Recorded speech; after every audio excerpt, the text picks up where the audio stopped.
السلام علیکم دوستو آج ہم آپ کو بتانے والے ہیں دنیا کے واحد ان پڑھ شخص کے بارے میں جو سرجن بھی تھا۔ فقر ساؤتھ افریقہ وہ ان پڑھ شخص جس نے دنیا میں سب سے زیادہ ڈاکٹرز کو آپریشن کرنا سکھائے اور تربیت دی، لیکن خود اس نے یہ سب کچھ کہاں سے سیکھا؟ ایسی داستان جو نوجوان نسل کو ضرور معلوم ہونی چاہیے۔ دوستو، محنت اور لگن انسان کو عروج پر پہنچا سکتی ہے، اور اس کی مثال جنوبی افریقہ کے ہیملٹن ناکی ہیں، جو کہ ایک ان پڑھ شخص تھا، مگر اس کی محنت لگن نے اسے بام عروج پر پہنچا دیا۔ جنوبی افریقہ کے دارالحکومت کیپ ٹاؤن کی میڈیکل یونیورسٹی کو طبی دنیا میں ممتاز حیثیت حاصل ہے، جبکہ دنیا کا پہلا بائی پاس آپریشن اسی یونیورسٹی میں ہوا تھا۔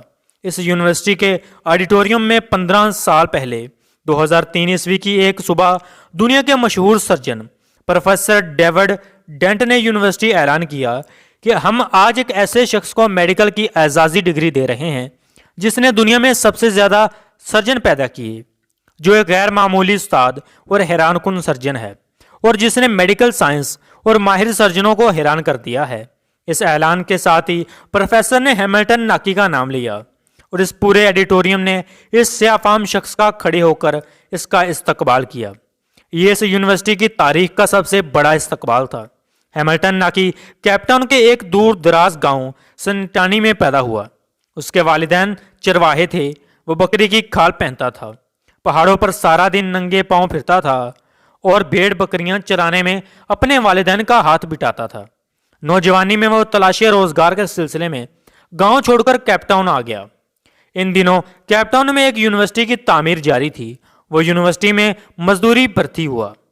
اسے دن بھر کی مشقت کے بعد جتنے پیسے ملتے تھے وہ ان کا زیادہ حصہ گھر بھیج دیتا تھا، اور وہ خود تھوڑا بہت کھانا کھا کر اور چنے چبا کر کھلے میدان میں سو جاتا تھا۔ وہ کئی برس مزدور کی حیثیت سے کام کرتا رہا اور پھر اسی یونیورسٹی میں مالی بھرتی ہو گیا۔ اسے ٹینس کورٹ کی گھاس کاٹنے کا کام ملا۔ وہ روز ٹینس کورٹ پہنچتا اور گھاس کاٹنا شروع کر دیتا۔ وہ 3 برس یہ کام کرتا رہا، پھر اس کی زندگی میں ایک عجیب موڑ آیا اور وہ طب کی جدید تاریخ میں اس مقام تک پہنچ گیا جہاں آج تک کوئی ان پڑھ شخص نہیں پہنچ سکا۔ یہ ایک سہانی صبح تھی۔ اسی یونیورسٹی کے ایک پروفیسر رابرٹ جوئز زرافے پر تحقیق کر رہے تھے۔ وہ یہ دیکھنا چاہتے تھے کہ جب زرافہ پانی پینے کے لیے گردن جھکاتا ہے تو اسے غشی کا دورہ کیوں نہیں پڑتا۔ انہوں نے آپریشن ٹیبل پر ایک زرافہ لٹایا، اسے بے ہوش کیا، لیکن جو ہی آپریشن شروع ہوا زرافے نے گردن ہلا دی۔ چنانچہ انہیں ایک ایسے مضبوط شخص کی ضرورت تھی جو آپریشن کے دوران زرافے کی گردن جکڑ کر رکھے۔ پروفیسر تھیٹر سے باہر آئے، سامنے ہیملٹن ناکی گھاس کاٹ رہا تھا۔ پروفیسر نے دیکھا وہ ایک مضبوط قد کاٹ کا صحت مند جوان ہے۔ انہوں نے اسے اشارے سے بلایا اور اسے زرافے کی گردن پکڑنے کا کام دیا۔ ہیملٹن نے زرافے کی گردن پکڑ لی۔ یہ آپریشن 8 گھنٹے جاری رہا۔ اس دوران ڈاکٹر چائے اور کافی کے وقفے کرتے رہے، لیکن ہیملٹن زرافے کی گردن تھامے کھڑا رہا۔ آپریشن ختم ہوا تو وہ چپ چاپ باہر نکلا اور گھاس کاٹنے شروع کر دی۔ دوسرے دن پروفیسر نے اسے دوبارہ بلا لیا۔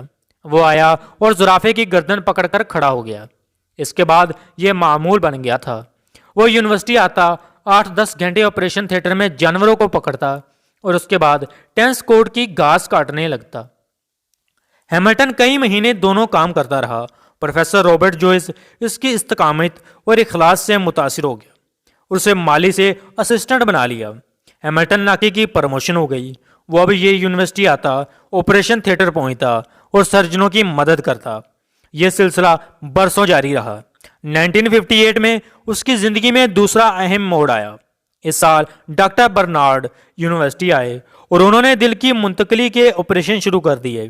ہیملٹن ان کا اسسٹنٹ بن گیا۔ وہ ڈاکٹر برنارڈ کے کام کو غور سے دیکھتا رہا اور ان آپریشنوں کے دوران وہ اسسٹنٹ سے ایڈیشنل سرجن بن گیا۔ اب ڈاکٹر آپریشن کرتے اور آپریشن کے بعد اسے ٹانکے لگانے کا فریضہ اسے سونپ دیتے۔ وہ انتہائی شاندار ٹانکے لگاتا رہا۔ اس کی انگلیوں میں صفائی اور تیزی پیدا ہو گئی۔ اس نے ایک دن میں 50 لوگوں کے ٹانکے لگائے۔ وہ آپریشن تھیٹر میں کام کرتے ہوئے سرجنوں سے زیادہ انسانی جسم کو سمجھنے لگا۔ چنانچہ بڑے ڈاکٹروں نے اس ان پڑھ شخص کو جونیئر ڈاکٹروں کو سکھانے کی ذمہ داری سونپ دی۔ وہ اب جونیئر ڈاکٹروں کو آپریشن کی ٹیکنیک سکھانے لگا۔ آہستہ آہستہ ہیملٹن یونیورسٹی کی اہم ترین شخص بن گیا۔ وہ میڈیکل سائنس کی اصطلاحات سے ناواقف تھا، لیکن بڑے بڑے سرجن سے بہتر سرجن تھا۔ 1970 میں اس کی زندگی میں تیسرا موڑ آیا۔ اس سال جگر پر تحقیق شروع ہوئی تو اس نے آپریشن کے دوران جگر کی ایک ایسی شریان کی نشاندہی کر دی جس کی وجہ سے جگر کی منتقلی آسان ہو گئی۔ اس کی اس نشاندہی نے دنیا کے کسی کونے میں کسی شخص کے جگر کا آپریشن ہوتا ہے اور مریض آنکھ کھولتا ہے تو اس کامیاب آپریشن کا سہرا ہیملٹن کو بھی جاتا ہے۔ ہیملٹن 50 برس کیپ ٹاؤن یونیورسٹی کے ساتھ وابستہ رہا۔ وہ روزانہ 14 میل کا سفر کر کے پیدل یونیورسٹی آتا۔ اس نے کبھی اوقات کار کی طوالت اور سہولتوں میں کمی کا شکوہ نہیں کیا۔ پھر اس کی زندگی میں ایک ایسا وقت آیا جب اس کی تنخواہ اور مراعات یونیورسٹی کے وائس چانسلر سے زیادہ تھیں اور اسے وہ اعزاز ملا جو آج تک میڈیکل سائنس کے کسی شخص کو نہیں ملا۔ وہ میڈیکل ہسٹری کا پہلا ان پڑھ استاد تھا جس نے کبھی اسکول کا منہ نہیں دیکھا۔ وہ انگریزی کا ایک لفظ بھی پڑھ اور لکھ نہیں سکتا تھا۔ وہ پہلا ان پڑھ سرجن تھا جس نے زندگی میں 30,000 سرجنوں کو ٹریننگ دی اور 2005 میں فوت ہو گیا تو اسے یونیورسٹی میں ہی دفن کر دیا گیا۔ اور اس کے بعد یونیورسٹی سے پاس آؤٹ ہونے والے سرجنوں کے لیے لازم قرار دیا گیا کہ وہ ڈگری لینے کے بعد اس کی قبر پر جائیں، تصویر بنوائیں اور اس کے بعد عملی زندگی میں داخل ہو جائیں۔